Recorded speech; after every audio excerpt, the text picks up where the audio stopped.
Hey guys, DLC 1, MOXXI'S Heist of the Handsome Jackpot is now live for Borderlands 3, and I want to give a massive shout out to 2K Games. They sent me a code so I could play early. I've been playing for a few days now, and I've come across some of the new legendary gear that they added into this DLC. This is a legendary rocket launcher, and it's making its return from Borderlands 2 and also the pre-sequel. I'm sure most veteran players will remember and recognize the NUKEM rocket launcher. I was able to come across several of these, so I'm going to show you guys the top 4 that I was able to pick up and how they compare, and then show you everything it can do, and then also where you can farm it. I'll also be showing you guys a comparison side by side from the Borderlands 2 NUKEM to the Borderlands 3 NUKEM with its stats and also the way that they look. For Borderlands 3, yes, it's called the NUKEM. It does have different prefixes, and I'll show you guys all of those. This one here that I'm going to go over is called the Shredded NUKEM. This will do a damage of 17,836, an accuracy of 77%, a handling of 41%, a reload time of 4 seconds, a fire rate of 0.52 seconds, and a magazine size of 1. The red text, you guys would probably recognize this, reads Name Dropper, and that's the same for the previous versions.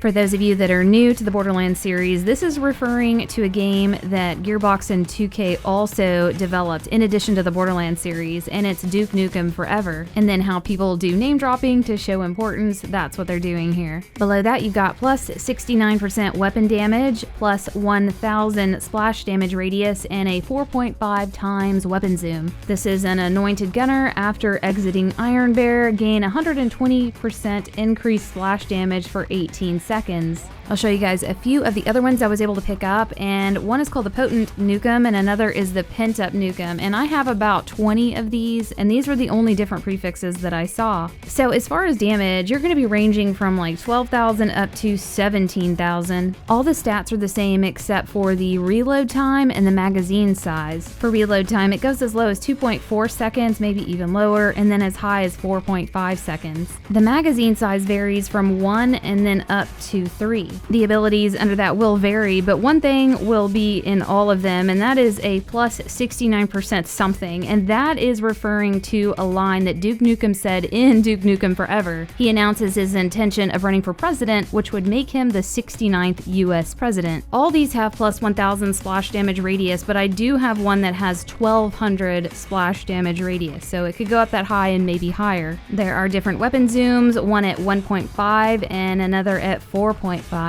Now I'll show you guys how this compares to the Borderlands 2 version of the NUKEM. So the damage rating system is much different from Borderlands 2 to Borderlands 3. In Borderlands 2, the NUKEM on a level 50 does over 300,000 damage, and for Borderlands 3, we're looking at over 17,000. The accuracy remained the same for both of them at 77, and the fire rate's pretty close as well, 0.8 for Borderlands 2 and 0.5 for Borderlands 3. This one for Borderlands 2 has 3 in the magazine, and there are versions in Borderlands 3 that do have that. I just don't have that on screen right here. They definitely look a lot different, and the one for Borderlands 3 has a lot more definition, which is to be expected, and the Borderlands 2 one, yeah, looks a lot more cartoony. I went over to Sanctuary and the target practice to see if I could figure out what kind of damage this thing would deal out, and I was definitely getting myself downed a lot trying to do this, and that little thing kept reviving me. It was hilarious. So for this rocket launcher, the rockets fly in an arc and then explode in a mushroom cloud. So you've got to try and angle it so that you're hitting your target, because if you just look right at it and put your crosshairs on the target, it's gonna fly way past it. So I had to try and aim at the ground, and then hopefully it would hit the target board. I was able to see a few numbers. Right here I did 27,000 damage. Then another shot I did a little better, got 75,000. Then I got 103,000, and then finally I went all the way up to 151,000 damage. I was really all over the place, and it was really hard to determine where it was hitting and what was going on because I was getting downed constantly. For those of us that have used the NUKEM in the past, we know that there are specific situations where this works best in, and one of them is fight for your life. This is great as a last-ditch weapon because the sheer damage and blast radius is enough to put most enemies down in a single shot and get you revived. Right here I'm going up against the dinosaurs on Mayhem Mode 4. They are definitely tough, and this launcher is really tricky to use. I had a really hard time hitting anything unless I was right in their face, and that's gonna gonna get you downed instantly, so you have to be really careful. Seeking out a high vantage point and shooting below you is definitely an option. There might be some situations where you can use it to shoot enemies that you can't really get to that are maybe on the other side of something, where it arcs up and over and can land and hit them. Other good options are bosses that are stationary, and that can still be tricky because you're trying to hit them and you've got to pretty much shoot at the ground, and it makes it hard to judge where that rocket's gonna land. I'm gonna show you guys where you can farm this. There is a specific boss that drops it, and he is an awesome boss to farm for all kinds of legendaries that are new for this DLC. If you guys don't want spoilers, definitely stop the video now. So just like in the base game, in this DLC you have new crew challenges, and one of the crew challenge is to kill this guy here. His name is Loco Chantel. This guy is awesome to farm for all the legendaries that are new to this DLC, and I'll show you guys why. So to get to where he spawns, you're gonna have to go through most of the main story mission in this DLC and get to a place called the VIP Tower. This is a very small map, and right as you spawn in, he is gonna be on the right, and this makes it great to farm because the new U station is right next to him. You can see the orange planet that indicates the new U station, and then my marker is right there, that white triangle. I'm right on top of his spawn, so you can see how close it is. So it makes it real easy to restart, walk over there, kill him, and just repeat. One of the biggest reasons he's awesome to farm is that when you spawn in, it's only him that's in this area. This is a little lobby right here, and you don't have to worry about any other enemies. Also, he's throwing some pretty big explosive projectiles at you, and you can take cover around this center section right here. I've seen him drop some of the new DLC items in addition to the NUKEM, and he definitely drops a lot of the new class mods. And the class mods do drop from all of the enemies, and that seems to be the most frequent drop that I've seen in this DLC. I do have one other really awesome boss farm that I'll be posting